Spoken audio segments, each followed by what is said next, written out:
5 years ago, Jeff Colath from the Stax Museum got in touch with me and said, hey, we just got the Stax Spectra Sonics console from Stax Studio B. Bringing home an artifact like this, when possible, it's great when these things can be used and put back into service. And we knew we had something special with this, showing it to Scott and some of the other studio folks here in Memphis. So I went over to the archives at the museum and spent a little bit of time with it and went through it and checked it all out. I really kind of fell in love with it, and I thought, man, that thing would be really cool to get that up and running where it was actually making records again. When it came down to talking to Scott, who we've known for a long time and have worked on several projects with at the museum over the years, talking about needing a console, it was very much like, well, what about ours? When we started talking about it and how we can make it happen and we came up with the agreement, it's incredibly exciting to think that this is back in Memphis, one, but now it is being used on new recordings.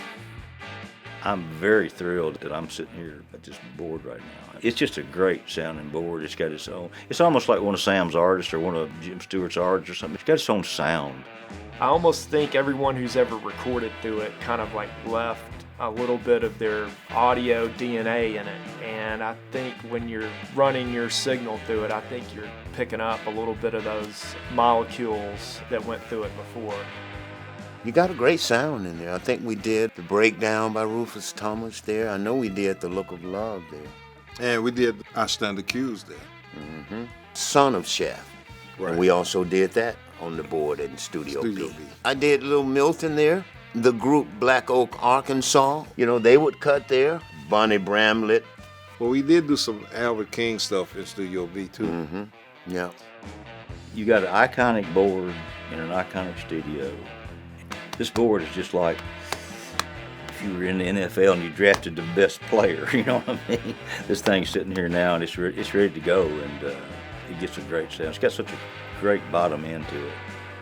It's just the idea that something that was so integral to Stax Records and providing, again, opportunity for our artists and our young people in that neighborhood and in our community 50 plus years ago, to have it come back home and help make new music was incredibly exciting.